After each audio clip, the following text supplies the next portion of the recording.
ಉಡುಪಿಯ ಪೇರಡ್ಕದಲ್ಲಿ ಕಾಡಿ ಬೇಡಿದ್ರೂ ಕೂಡ ಸಿಗ್ಲಿಲ್ಲ ರಸ್ತೆ ಭಾಗ್ಯ.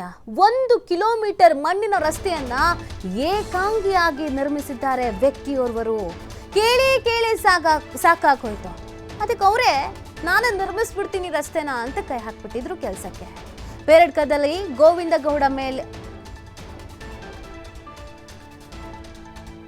ಇವರು ಈ ತರದ ಕೆಲಸ ಮಾಡಿದ್ಕೆ ಎಲ್ಲರೂ ಕೂಡ ಫಿದಾ ಆಗಿದ್ದಾರೆ. ಸುಮಾರು 25 ಮನೆಗಳಿದ್ದಂಥ ಪ್ರದೇಶದಲ್ಲಿ ಸಂಚಾರಕ್ಕೆ ರಸ್ತೆ ಇರಲಿಲ್ಲ. ಗ್ರಾಮ ಪಂಚಾಯತ್ಗೆ ಕಾಡಿ ಬೇಡಿದ್ರೂ ಕೂಡ ಸಮಸ್ಯೆ ಬಗೆಹರಿತಿರ್ಲಿಲ್ಲ. ಹೀಗಾಗಿ ಖುದ್ದು ತಾನೇ ರಸ್ತೆಯನ್ನ ನಿರ್ಮಿಸಿ ಮಾದರಿಯಾಗಿದ್ದಾರೆ ಈ ವ್ಯಕ್ತಿ. ಅಧಿಕಾರಿಗಳು ಜನಪ್ರತಿನಿಧಿಗಳಿಗೂ ಕೂಡ ಸಡ್ಡು ಹೊಡೆದು ಮಾದರಿ ಕಾರ್ಯವನ್ನ ನಿರ್ವಹಿಸಿದ್ದಾರೆ.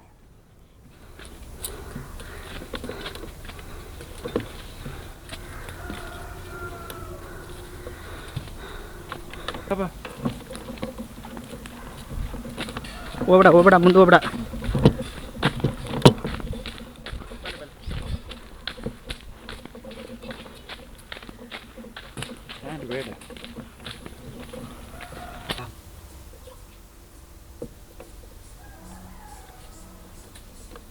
ಇದು ರೋಡು ಸ್ವಲ್ಪ ಇದು ಮಾಡಿದ್ದು ನಾವೇ, ಸ್ವಲ್ಪ ರೋಡ್ ಇರಲಿಲ್ಲ.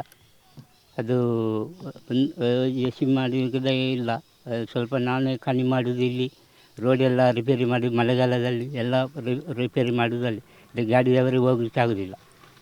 ಅಷ್ಟುವರೆಗೆ ನಾವು ಅಲ್ಲಿವರೆಗೆ ಸ್ವಲ್ಪ ಮಾಡಿದ್ವಿ ಗಾಡಿಗಳು ಇಲ್ಲಿವರೆಗೆ. ಇಷ್ಟುವರೆಗೆ ಮಳೆಗಾಲದಲ್ಲಿ ಇನ್ನೂ ಸಹ ಮಾಡಬೇಕು.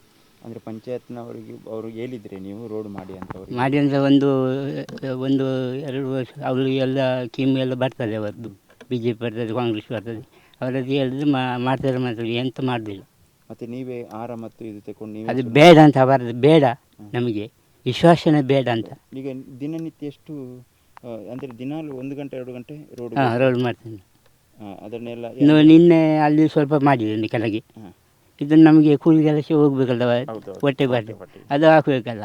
ಮತ್ತು ಇದೇ ಮಾಡಿದರೆ ನನಗೆ ಖರ್ಚಿಗೆ ಯಾರು ಕೊಡ್ತಾರೆ? ಅವರು ಕೊಡೋದು ಪಂಚಾಯತ್ನವರು ಯಾರು ಕೊಡೋದಿಲ್ಲ. ಮತ್ತು ನಾವೇ ಸ್ವಲ್ಪ ದುಡ್ಡು ಅದು ಒಟ್ಟಿಗೆ ಆಗೋದಿಲ್ಲ. ಅದಕ್ಕೆ ನಾವು ಕೆಲಸ ಹೋಗಿದ್ವಿ. ಇವತ್ತು ನಿನ್ನೆ ಇದ್ದೇನೆ ನಾನು ಅಲ್ಲಿ, ಸ್ವಲ್ಪ ರೋಡ್ ಮಾಡಿದ್ವಿ. ಸಮಾಜ ಸೇವೆ ಅದು ನಮ್ಮದು. ಗಿಡ ನೆಲ್ಲುವುದು ಸಮಾಜ ಸೇವೆ. ಜನಗಳು ಬೇಕು, ಎಲ್ಲರೂ ಬೇಕು, ಎಲ್ಲರೂ ಒಳ್ಳೆಯದಾಗಬೇಕು. ನಾನೇ ಒಳ್ಳೆಯದಾಗೋದಿಲ್ಲ, ಎಲ್ಲರೂ ಒಳ್ಳೆಯದು. ನೀವು ಇದರಲ್ಲಿ ಮಳೆಗಾಲದಲ್ಲಿ ನೀರೆಲ್ಲ ನಿಲ್ಲುತ್ತಾ? ಮಳೆಗಾಲದ ನೀರು ಅಲ್ಲಿ ಸ್ವಲ್ಪ ನಿಲ್ತದೆ, ಅಲ್ಲಿ ಕೆಳಗೆ ನಿಲ್ತದೆ. ಎಲ್ಲರ ನೀರು ಪಾಸಾಗೋದಿಲ್ಲ, ಎಲ್ಲ ಪಾಸಾಗೋದಿಲ್ಲ. ಅಂದರೆ ಈಗ ತುಂಬ ನಾನು ಆಗದಿಂದ ನೋಡ್ತಾ ಇದ್ದೇನೆ, ತುಂಬ ವಾಹನಗಳು ಕೂಡ ಹೋಗ್ತಾ ಇದೆ, ತುಂಬ ಜನಕ್ಕೆ ಉಪಕಾರಿಯಾಗಿದೆ ಎಲ್ಲ. ಇಲ್ಲಿ ಎಂತ ಗೊತ್ತುಂಟ, ನಾನು ಹೇಳಿದ ಬೇಜಾರಾಗ್ತದೆ ಅಂತ. ಅಲ್ಲಿ ರೋಡ್ ಎಲ್ಲ ಹೋಗಿದ್ದು, ಇಲ್ಲೇ ಎಲ್ಲ ಗಾಡಿದವರು 25-35 ಮನೆ ಉಂಟಲ್ಲಿ ಆಚೆ, ಈ ರೋಡಿನಲ್ಲಿ ಆಚೆ ಎಲ್ಲ ಈಗ ಇಲ್ಲೇ ಬರೋದು, ಆಚೆ ಹೋಗೋದಿಲ್ಲ. ರಸ್ತೆ ಚೆನ್ನಾಗಿದೆ, ರಸ್ತೆ ಚೆನ್ನಾಗಿ ಎಲ್ಲರೂ ಮಾಡ್ತಾರೆ. ರಸ್ತೆ ಎಲ್ಲ ಹೋಗಿದ್ರೆ ಯಾರೂ ಹೇಳೋದಿಲ್ಲ ಅದು ಒಳ್ಳೆಯದಾಗೋದು ಇದು ಒಳ್ಳೆಯದು, ಯಾರೂ ಹೇಳೋದಿಲ್ಲ ನನಗೆ. ನಾನು ನಮ್ಮ ಸೇವೆ ಮಾಡ್ತೇನೆ ಇದ್ದೇನೆ, ಸಮಾಜ ಸೇವೆ. ಅವರು ಎಂತೇ ಇರಲಿ, ಅವರು ಬೈಲಿ, ನನಗೆ ಬೇಜಾರಿಲ್ಲ. ನಮ್ಮದ ಸೇವೆ ಯಾರು ಬೈಲಿ ಎಂತ ಮಾಡಲಿ ನಮಗೆ ಬೇಜಾರೇ ಇಲ್ಲ. ಅವರು ಹೋಗಲಿ ಎಂತ ಮಾಡಲಿ ನಮಗೆ ಬೇಜಾರಿಲ್ಲ. ದಿನನಿತ್ಯ ಒಂದು 2 ಗಂಟೆ 2 ಗಂಟೆ ಮಾಡಿ 2 ಗಂಟೆ. ಅಂದರೆ ಹೇಗೆ ಅನಿಸಿ ನಿಮಗೆ ಒಟ್ಟಾರಾಗಿದ್ದು? ಖುಷಿ ನನಗೆ ಖುಷಿ. ಅದು ನನ್ನ ಆರೆ ಪಿಕಾಸಿ ನಂದು ಇದು ಬೇರೆ ಅದು ಕೆಲಸನೇ ಯಾವುದೇ ಅದೇ ಮಾಡೋದು. ಮಳೆಯಲ್ಲಿ ಸ್ವಲ್ಪ ಅಲ್ಲಿ ಕೆಲಸ ಮಾಡಿ ಇಲ್ಲಿ ಸ್ವಲ್ಪ ಮಾಡೋದು. ಮಳೆಗಾಲದಲ್ಲಿ ಇಲ್ಲೇ ರೋಡಿನಲ್ಲಿ ಇರ್ತೇನೆ ನಾನು. ಅದು ನೀರಲ್ಲಿ ನಿಲ್ತದೆ, ಅಲ್ಲಿ ಹೋಗುದ ಇಲ್ಲಿ ಹೋಗುದ, ಎಲ್ಲರ ಬಗ್ಗೆ ಕಾಣಿಕೆ ಬಿಟ್ಟು ಅದು ಎಲ್ಲ ಕೆಲಸ ಮಾಡಿದೆ. ಉಡುಪಿ ಜಿಲ್ಲೆ ಕಾರ್ಕಳ ತಾಲೂಕಿನ ಬೆಳ್ತಂಗಡಿ ಸಮೀಪದ ಮಾಳಾ ಪ್ರದೇಶದ ಸನಿಹ ಇರುವಂತಹ ಪೇರಡ್ಕ ಅನ್ನುವಂತಹ ಒಂದು ಪ್ರದೇಶ ಕ್ರಾಂತಿಕಾರಿ ಬೆಳವಣಿಗೆಗೆ ಸಾಕ್ಷಿಯಾಗಿದೆ. ನಾವು ಬೇರೆ ಬೇರೆ ಭಾಗಗಳಲ್ಲಿ ರಸ್ತೆ ಇಲ್ಲ, ಮೂಲಭೂತ ಸೌಕರ್ಯ ಇಲ್ಲ ಅಂತ ಹೇಳಿದ ಸಂದರ್ಭ ಜನ ಹೋರಾಟವನ್ನು ಮಾಡುವಂಥದ್ದು ಅಥವಾ ಗುಂಪಾಗಿ ಬಂದು ತಾವೇ ರಸ್ತೆಯನ್ನು ಮಾಡುವಂಥದ್ದು ಎಲ್ಲ ನೋಡ್ತಾ ಇದ್ವಿ. ಆದರೆ ಇಲ್ಲಿ ಓರ್ವ ವ್ಯಕ್ತಿ ಸ್ವಯಂ ಪ್ರೇರಿತವಾಗಿ ಒಬ್ಬರೇ ಸರಿಸುಮಾರು 1 ಕಿಲೋಮೀಟರ್ನಷ್ಟು ಉದ್ದದ ರಸ್ತೆಯನ್ನು ನಿರ್ಮಾಣ ಮಾಡಿದ್ದಾರೆ. ತಾವು ದೃಶ್ಯದಲ್ಲಿ ಗಮನಿಸ್ತಾ ಹೋಗ್ಬೋದು, ಇದೇ ಆ ರಸ್ತೆ. ಇಲ್ಲೇ ವಾಹನಗಳು ಕೂಡ ಬರ್ತಾ ಇದೆ, ಆ ವಾಹನಗಳನ್ನು ಗಮನಿಸ್ತಾ ಹೋಗ್ಬೋದು ನೀವು. ಯಾಕಂದರೆ ಮುಂಚೆ ಇಲ್ಲಿ ಯಾವುದೇ ರೀತಿಯ ಒಂದು ವಾಹನದ ಓಡಾಟ ಅನ್ನುವಂಥದ್ದು ಇರಲಿಲ್ಲ, ವಾಹನದ ಓಡಾಟಕ್ಕೆ ಸೂಕ್ತವಾದಂಥ ಪ್ರದೇಶ ಆಗಿರಲಿಲ್ಲ ಇದು. ಈ ರಸ್ತೆ ಇಲ್ಲಿದ್ದರೂ ಇಲ್ಲದೆ ಇರುವಂಥ ರೀತಿಯಲ್ಲಿತ್ತು. ಇಲ್ಲಿ ಸುಮಾರು 25 ಮನೆಗಳಿವೆ. ಆ ಮನೆಗಳ ಒಂದು ಸಂಪರ್ಕಕ್ಕೆ ಈ ರಸ್ತೆ ಯಾವುದೇ ರೀತಿ ಪ್ರಯೋಜನ ಆಗ್ತಾ ಇರಲಿಲ್ಲ. ಇದನ್ನು ಮನಗಂಡಂತಹ ಇಲ್ಲಿನ ಸ್ಥಳೀಯ ನಿವಾಸಿ ಆಗಿರುವಂಥ ಗೋವಿಂದ ಮಲೆಕುಡಿಯ ಅನ್ನುವಂಥವರು ಅನೇಕ ಬಾರಿ ಪಂಚಾಯತ್ನ ಮೊರೆ ಹೋಗ್ತಾರೆ, ಜನಪ್ರತಿನಿಧಿಗಳ ಬಳಿ ತಮ್ಮ ಅಳಲನ್ನು ತೋಡಿಕೊಳ್ತಾರೆ. ನಮ್ಮ ಭಾಗದಲ್ಲಿ ಒಂದು ರಸ್ತೆ ಬೇಕು, ಒಂದು ಸುಸಜ್ಜಿತವಾದ ರಸ್ತೆಯನ್ನು ಮಾಡಿಕೊಡಿ, ಡಾಮರಿದೇನು ಬೇಡ, ಒಂದು ಮಣ್ಣಿದ ರಸ್ತೆ ಆದರೂ ಸರಿಯಾಗಿ ಮಾಡಿಕೊಡಿ ಅನ್ನುವಂಥ ರೀತಿಯ ಮನವಿಗಳನ್ನು ಮಾಡ್ತಾರೆ. ಆದರೆ ಅವರ ಮನವಿಗಳೆಲ್ಲವೂ ಕೂಡ ಕಸದ ಬುಟ್ಟಿಗೆ ಸೇರಿತು ಬಿಟ್ಟರೆ ಇಲ್ಲಿ ರಸ್ತೆ ಆಗಲಿಲ್ಲ. ಈ ಹೊತ್ತಲ್ಲಿ ಛಲ ಬಿಡದಂಥ ಗೋವಿಂದಣ್ಣ ಯಾರನ್ನು ದೂರಲಿಲ್ಲ, ಯಾರ ಹತ್ರನೂ ಕೇಳಿಲ್ಲ. ಅವರೇ ಹಾರೆ ಪಿಕ್ಕಾಸಿಯನ್ನು ಹಿಡಿದು ಏಕಾಂಗಿಯಾಗಿ ಇಲ್ಲಿ ರಸ್ತೆ ನಿರ್ಮಾಣದ ಕಾರ್ಯಕ್ಕೆ ಮುಂದಾಗ್ತಾರೆ. ಆ ಕಾಯಕವನ್ನು ಆರಂಭ ಮಾಡಿ ಸರಿಸುಮಾರು 2 ವರ್ಷಗಳಾಗುತ್ತೆ. 2 ವರ್ಷಗಳ ಬಳಿಕ ಇಲ್ಲೊಂದು ಸುಸಜ್ಜಿತವಾದ ರಸ್ತೆ ನಿರ್ಮಾಣವಾಗುತ್ತೆ. ತಾವು ದೃಶ್ಯದಲ್ಲಿ ರಸ್ತೆಯನ್ನು ನೋಡ್ಬೋದು, ಎಷ್ಟು ಚಂದವಾಗಿ ಆ ಒಂದು ರಸ್ತೆಯನ್ನು ಮಾಡಿದ್ದಾರೆ. ಆ ಫಿನಿಶಿಂಗನ್ನು ಕೂಡ ಗಮನಿಸ್ಬೋದು. ಇದನ್ನು ನಾನು ಒಮ್ಮೆ ನೋಡಿದಂಥ ಸಂದರ್ಭ ಯಾವುದೋ ಒಂದು ಹಿಟ್ಯಾಚಿಯಿಂದಲೋ JCBಯಿಂದಲೋ ಇದನ್ನು ಮಾಡಿರಬಹುದು ಅನ್ನುವ ರೀತಿಯಲ್ಲಿ ನಮ್ಗೆ ಅನಿಸುತ್ತೆ. ಇದು ಕೇವಲ ಕೈಯಿಂದ ಹಾರೆ ಪಿಕ್ಕಾಸಿನಿಂದ ಮಾಡಿರುವಂಥ ರಸ್ತೆ ಅಂದರೆ ನೀವು ನಂಬಲೇಬೇಕು. ಅದು ಕೂಡ ಏಕಾಂಗಿಯಾಗಿ ಒಬ್ಬರೇ 2 ವರ್ಷಗಳಿಂದ 1 ಕಿಲೋಮೀಟರ್, ಸರಿಸುಮಾರು 1 ಕಿಲೋಮೀಟರ್ ಇರ್ಬೋದು, ಆ 1 ಕಿಲೋಮೀಟರ್ ರಸ್ತೆಯನ್ನು ಇವರು ಮಾಡಿರುವಂಥದ್ದು. ಅದು ಎಷ್ಟೇ ಕಿಲೋಮೀಟರ್ ಇದ್ದರೂ ಕೂಡ ಇವರ ಒಂದು ಸಾಮಾಜಿಕ ಕಾಳಜಿಗೆ ನಾವು ಮನ್ನಣೆಯನ್ನು ಕೊಡಬೇಕು. ಯಾಕಂದರೆ ಅಷ್ಟು ಸುಲಭದ ಮಾತಲ್ಲ ರಸ್ತೆ. ಈ ಯಂತ್ರಗಳಿಂದ ಮಾಡಿದಂಥ ರಸ್ತೆಗಳೇ ಹಡಗೇಡುವಂಥದ್ದನ್ನು ನಾವು ನೋಡ್ತೀವಿ. ಆದರೆ ಕೇವಲ ಹಾರೆ ಪಿಕ್ಕಾಸಿನಿಂದ ಅದು 2 ವರ್ಷದಲ್ಲಿ ಅನೇಕ ಬಾರಿ ಮಳೆ ಬಂದಿರ್ಬೋದು, ವಾತಾವರಣದ ಕಾರಣದಿಂದಾಗಿಯೂ ಕೂಡ ರಸ್ತೆ ಹಾಳಾಗಿರ್ಬೋದು. ಅದನ್ನೆಲ್ಲವನ್ನು ಕೂಡ ಹಾರೆ ಪಿಕ್ಕಾಸಿಯ ಮೂಲಕನೇ ಅವರು ಸರಿ ಮಾಡ್ತಾ ಇರುವಂಥದ್ದನ್ನು ಈಗಲೂ ನಾವು ಕಾಣಬಹುದು. ಈ ದೃಶ್ಯ ನೋಡಿ, ಇಲ್ಲೊಂದು ಚರಂಡಿ ಇದೆ. ಕೇವಲ ರಸ್ತೆ ಮಾತ್ರ ಮಾಡಿರುವಂಥದ್ದಲ್ಲ, ರಸ್ತೆ ಮಾಡಿ ನಾಳೆ ನೀರು ಹೋಗೋದಕ್ಕೆ ದಾರಿ ಇಲ್ಲ, ಮತ್ತೆ ರಸ್ತೆ ಹಾಳಾಗುತ್ತೆ ಅನ್ನುವಂಥ ಕಾರಣದಿಂದಾಗಿ ಚರಂಡಿಯನ್ನು, ಮೋರಿಯನ್ನು ಕೂಡ ಅವರೇ ಮಾಡಿರುವಂಥದ್ದು. ಎಷ್ಟು ಚಂದವಾಗಿ ಮಾಡಿದ್ದಾರೆ. ಆ ಮಣ್ಣು ಅಗೆದಿರುವುದಂಥದ್ದನ್ನು ನಾವು ಗಮನಿಸ್ಬೋದು. ಅಂದರೆ ರೀಸೆಂಟಾಗಿ ಕೆಲಸ ಆಗಿರೋದನ್ನ ಗಮನಿಸ್ಬೋದು. ಕೇವಲ ಮಾಡಿ ಕೈ ಕಟ್ಟಿ ಅವರು ಕುಳಿತಿಲ್ಲ, ನಿರಂತರವಾಗಿ ಅದನ್ನು ಮೇಂಟೈನ್ ಮಾಡುವಂಥ ಒಂದು ಕೆಲಸವನ್ನು ಕೂಡ ಮಾಡ್ತಾ ಇದ್ದಾರೆ. ಇವರ ಈ ಒಂದು ಸಾಧನೆಯಿಂದ, ಇವರ ಈ ಒಂದು ಕ್ರಾಂತಿಯಿಂದ ಇಲ್ಲಿ ವಾಹನಗಳೇ ಓಡಾಡದಂಥ ಒಂದು ಈ ಪ್ರದೇಶದಲ್ಲಿ ವಾಹನಗಳು ಓಡಾಡುವಂತಾಗಿದೆ. ಶಾಲಾ ಮಕ್ಕಳು ಈ ರಸ್ತೆಯಲ್ಲಿ ವಾಹನದ ಮೂಲಕ ಹೋಗೋದಕ್ಕೆ ಸಾಧ್ಯ ಆಗ್ತಾ ಇರಲಿಲ್ಲ. ಆದರೆ ಇದೀಗ ಮಕ್ಕಳು ಇಲ್ಲಿಂದಲೇ ಶಾಲೆಗೆ ಹೋಗೋದಕ್ಕೂ ಕೂಡ ಅನುಕೂಲವಾಗಿದೆ. ಗೋವಿಂದಣ್ಣ ಯಾವುದೇ ನಿರೀಕ್ಷೆ ಇಲ್ಲದೆ, ಯಾರದ್ದೇ ಸಹಾಯವನ್ನು ಪಡೆಯದೆ, ಯಾವುದೇ ರೀತಿಯ ಫಲಾಪೇಕ್ಷೆ ಇಲ್ಲದೆ ಈ ಒಂದು ಕಾರ್ಯವನ್ನು ಮಾಡಿದ್ದಾರೆ. ಸಂಬಂಧಪಟ್ಟಂತಹ ಗ್ರಾಮ ಪಂಚಾಯತ್ ಕನಿಷ್ಠ ಇವರನ್ನು ಗುರುತಿಸುವಂಥ ಒಂದು ಕೆಲಸವನ್ನು ಕೂಡ ಮಾಡದೆ ಕೊಂಕು ಮಾತಾಡ್ತಾ ಇದೆ.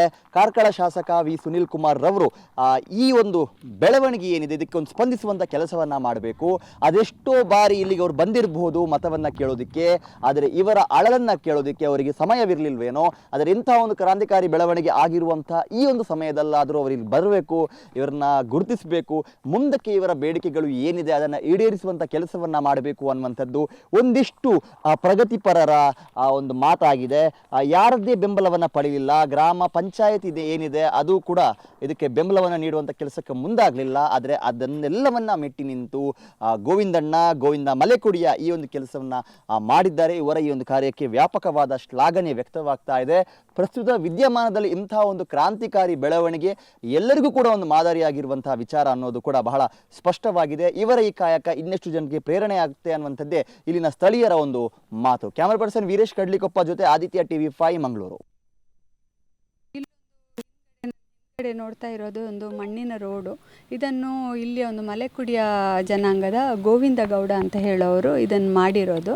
ಸೊ ಯೂಶ್ವಲಿ ಅವರು ಪಂಚಾಯತ್ಗೆ ಹೋಗಿ ಇದು ಅಪ್ರೋಚ್ ಮಾಡಿದರು, ರಿಕ್ವೆಸ್ಟ್ ಮಾಡಿದರು, ನಮ್ಗೆ ರೋಡ್ ಇಲ್ಲ, ಸೊ ನಮಗೊಂದು ರೋಡ್ ಮಾಡಿಕೊಡಿ ಅಂತ ತುಂಬ ಸಲ ಕೇಳಿದರು. ಅಲ್ಲಿಂದ ಏನು ರೆಸ್ಪಾನ್ಸ್ ಬಂದಿಲ್ಲ. ಸೊ ಫೈನಲಿ ಏನು ಮಾಡಿದ್ರು ಅಂತ ಅವರೇ ಒಂದು ದೃಢ ನಿರ್ಧಾರ ತಗೊಂಡು ಅವರು ಹಾರೆ ಪಿಕ್ಕಾಸ್ ಏನಿದೆ ಅದನ್ನು ಹಿಡ್ಕೊಂಡು ಅವರೇ ಶುರು ಮಾಡಿದರು ರೋಡ್ ಮಾಡೋಕ್ಕೆ ಅಂತ. ಬಟ್ ಫೈನಲಿ ಅವರು ಹೆಂಗಿದ್ದಾರೆ ಅಂತ ಹೇಳಿದರೆ ಅವರಿಗೆ ಏನಾದರೂ ಪರವಾಗಿಲ್ಲ, ಅವರಿಗೆ ಇಲ್ಲಿ ನಡ್ಕೊಂಡು ಹೋಗೋ ಜನರನ್ನು, ಈ ಗಾಡಿಯನ್ನು ಇದೆಲ್ಲ ನೋಡಬೇಕಾದ್ರೇ ತುಂಬ ಖುಷಿ. ಸೊ ಆ ತೃಪ್ತಿಯಲ್ಲೇ ಅವರು ತುಂಬ ಖುಷಿಯಲ್ಲಿದ್ದಾರೆ. ಸೊ ಅಲ್ಲಿ ಕೇಳಬೇಕಾದ್ರೆ, ಇಲ್ಲೆಲ್ಲ ಊರಿನಲ್ಲಿ ಕೇಳಬೇಕಾದ್ರೆ ನಮಗೆ ಬಯೋಡೈವರ್ಸಿಟಿ ಬಗ್ಗೆ, ಕಾಡಿನ ಬಗ್ಗೆ ಯಾರಾದರೂ ಮಾಹಿತಿ ಕೊಡ್ತಾರೆ ಅಂತ ಕೇಳಬೇಕಾದ್ರೆ ಎಲ್ಲರೂ ಹೇಳೋ ಒಂದು ಹೆಸರು ಅಂತ ಹೇಳಿದರೆ ಗೋವಿಂದೇಗೌಡ. ಅವರು ಕಾಡಿನಲ್ಲೇ ವಾಸಿಸ್ತಾ ಇದ್ದರು, ಇವಾಗ ಇಲ್ಲಿಗೆ ಬಂದಿದ್ದಾರೆ ಅನ್ನೋ ಒಂದು ಮಾಹಿತಿ ಸಿಕ್ತು. ಸೊ ಅವ್ರ ಹತ್ರ ಕೇಳಬೇಕಾದ್ರೆ ಆ ಕಾಡಿನ ಒಂದು ಜ್ಞಾನ ಭಂಡಾರ ಅಂತಲೇ ಹೇಳ್ಬೋದು ಅವರನ್ನು. ಸೊ ತುಂಬ ಮಾಹಿತಿ ಕೊಟ್ಟರು. ಜೇನಿಗೆ ಯಾವ ರೀತಿ ಹೂವಿನ ಮರಗಳಿಷ್ಟ, ಆಮೇಲೆ ಕಾಡಿನಲ್ಲಿ ಯಾವ ಥರ ಮರಗಳಿರುತ್ತೆ, ಯಾವ ಥರ ಬೀಜ ಸಿಕ್ಕುತ್ತೆ, ಎಲ್ಲದ್ರ ಬಗ್ಗೆ ಒಂದು ಎನ್ಸೈಕ್ಲೋಪೀಡಿಯಾಗಿ ನಮಗೆ ಇನ್ಫಾರ್ಮೇಷನ್ ಕೊಟ್ಟರು. ತುಂಬ ಖುಷಿಯಾಗುತ್ತೆ ಇಂಥ ಜನರ ಮಧ್ಯೆ ನಾವು ಇದ್ದೀವಿ ಅಂತ ಹೇಳಿದರೆ. ಮತ್ತು ತುಂಬ ಮುಗ್ಧ ಜನರು ಇವರು. ಏನಂತ ಹೇಳಿದರೆ ಅವರು ಏನು ಎಕ್ಸ್ಪೆಕ್ಟ್ ಮಾಡಲ್ಲ ನಮ್ಮಿಂದ. ಇಂತಹ ಹಲವಾರು ಜನರು ಈ ವಿಲೇಜಲ್ಲಿ, ಅಂದರೆ ಈ ಆಲ್ ಓವರ್ ಕರ್ನಾಟಕದಲ್ಲಿ ಇದ್ದಾರೆ. ಸೊ ಯೂಶ್ವಲಿ ನಾವೇನು ಮಾಡ್ತೇವೆ, ನಮಗೆ ಇವ್ರಿಗೆ ಸಿಕ್ಕಿರೋ ಒಂದು ವಿಚಾರದ ಬಗ್ಗೆ, ಅಂದರೆ ಇವರು ಈ ಥರ ಒಂದು ರೋಡ್ ಆಗಬೇಕಿದೆ ಅಂತ ಹೇಳಿದರೆ ಯೂಶ್ವಲಿ ಅವರು ಪಂಚಾಯತ್ಗೆ ಅಪ್ರೋಚ್ ಆಗ್ತಾರೆ. ಪಂಚಾಯತ್ನಲ್ಲಿ ಏನು ಈ ಸೌಲಭ್ಯ, ಏನೆಲ್ಲ ಸವಲತ್ತು ಬರುತ್ತೆ, ಯಾವ ಜನಾಂಗಕ್ಕೆ, ಇಲ್ಲ ಇದ್ದರೆ ಸರ್ಕಾರದಿಂದ ಏನೆಲ್ಲ ಸವಲತ್ತು ಸಾರ್ವಜನಿಕರಿದೆ ಅನ್ನೋ ಒಂದು ವಿಚಾರ ಯಾವಾಗಲೂ ಒಂದು ಹಿಡನ್ ಅಜೆಂಡಾ ಆಗಿರುತ್ತೆ. ಅದನ್ನು ಎಲ್ಲೇ ಆಗಲಿ ಅವರು ಪಾರದರ್ಶಕತೆ ತೋರಿಸ್ತಾ ಇಲ್ಲ. PDO ಆಗಲಿ, ಅಧ್ಯಕ್ಷರಾಗಲಿ, ಯಾರೂ ಆಗಲಿ. ಸೊ ನಮ್ಮ ಸಂದೇಶ ಏನಂತ ಹೇಳಿದರೆ, ಅಲ್ಲಿ ಅಟ್ಲೀಸ್ಟ್ ಒಂದು ಪಾರದರ್ಶಕತೆ ಬೋರ್ಡ್ ಇರಬೇಕು.